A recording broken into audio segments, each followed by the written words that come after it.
This video contains spoilers for the album Hellfire by Black Midi. If you haven't heard it before, I'd highly suggest pausing this video now to hear it for yourself before continuing. Hellfire is the third studio release from English trio Black Midi, released on July 15th, 2022 on Rough Trade Records. In only 13 days, producer Marta Salani was able to capture the majority of the album's 10 theatrical forays into experimental, punk-infused jazz rock. Today, I'd like to explore how Black Midi utilized purposeful strokes of sound in composing and articulating their songs officially in the final experience of the finished album. This video is not meant to serve solely in praise of what Black Midi have accomplished with the release of Hellfire, but also help demonstrate a few points that I find relevant to music curated in the modern era. I'm going to proceed by mentioning the relevance of Black Midi's first two records, being Schlagenheim and Cavalcade, which I would duly recommend you listen to on your own if you haven't already, as the points I'm going to make rely heavily on having prior knowledge from listening to these records first.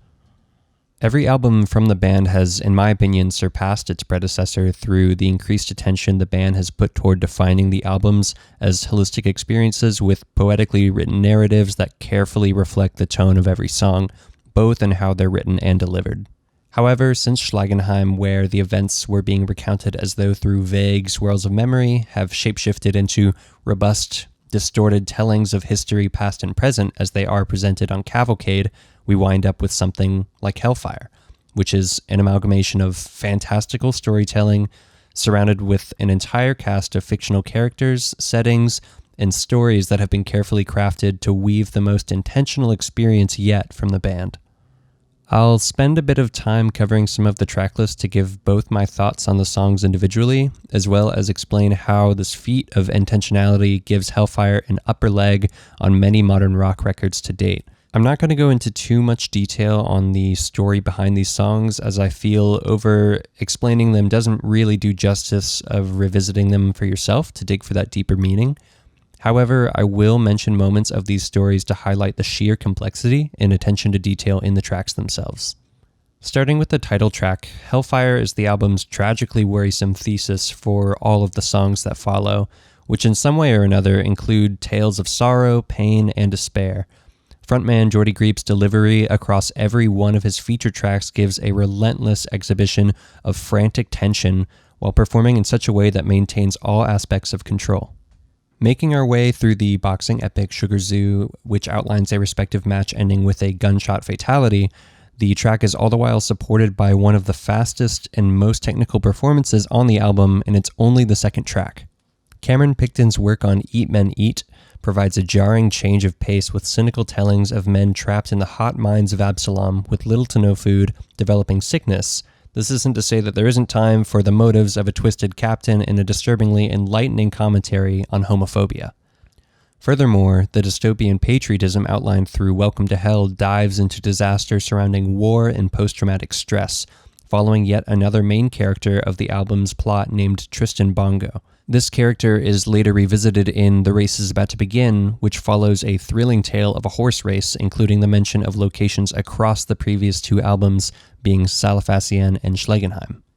At this point, I'd like to branch off from discussing any more of the plot elements being used on Hellfire, as this moment lends itself to allowing me to discuss some of my issues with the framework for the lyrical content on this album in particular.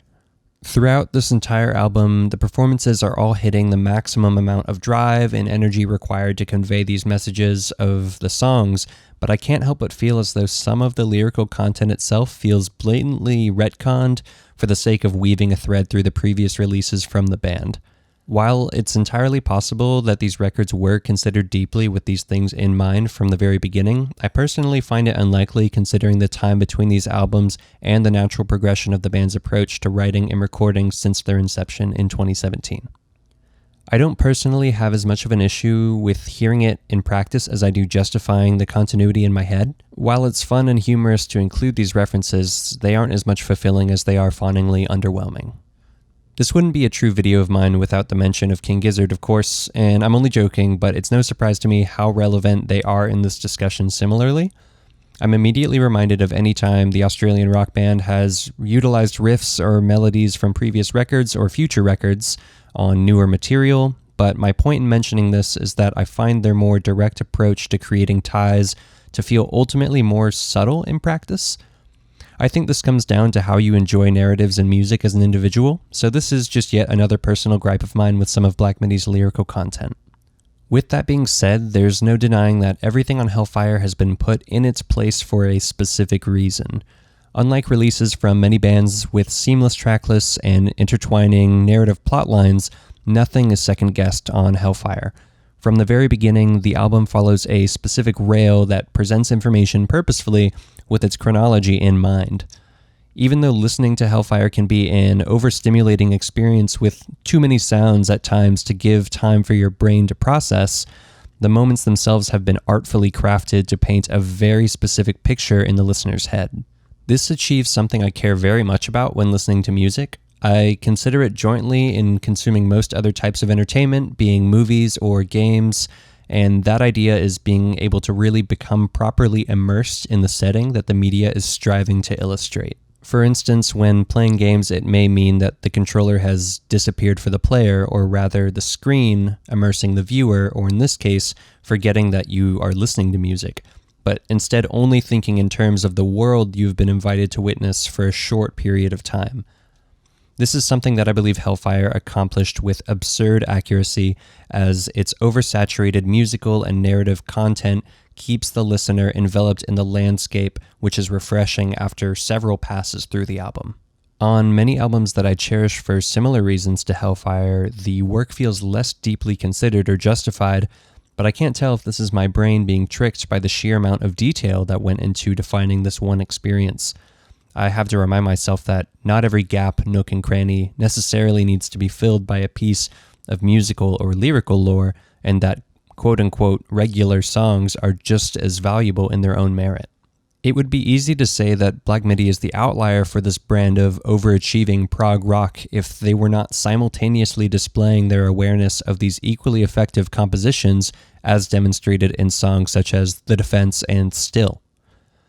But there's a reason that this video is titled The Impressive Deliberation of Hellfire and not The Impressive Deliberation of Black Midi. And it's because Hellfire is the only record from the band that I've ever felt really meets this incredibly high bar of both fan expectations and balancing near perfection across a track list with substantial and meaningful content throughout.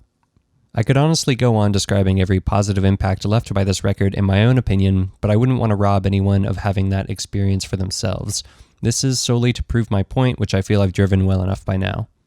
I'd like to take a moment to briefly go through a few of my own issues with Hellfire as it sounds. While the quality and production of these songs haven't hindered my enjoyment of the album in full, I do feel like certain choices make revisiting specific tracks less enjoyable than they could have been. In order to convey this point, I have to mention that in my opinion, Dangerous Liaisons is the best mixed and produced song on the album. The mix itself is thick, with Geordie's guitar given a considerable amount of greater focus in general, whereas on the rest of the album, his guitar may be the backbone of the song, but it isn't given that same treatment. Everything about the way the energy is captured here is at its most effective with lush support from the percussion, horns, piano, and bass throughout this entire track. These are qualities that I personally wish were displayed on many of the other songs on the album, but I understand that the band likely wanted to make room for a more diverse soundscape across Hellfire by creating a tracklist that didn't solely rely on a focal electric guitar as the centerpiece of every track. I think that the acoustic-led songs on the album lend themselves really well to creating this varied effect,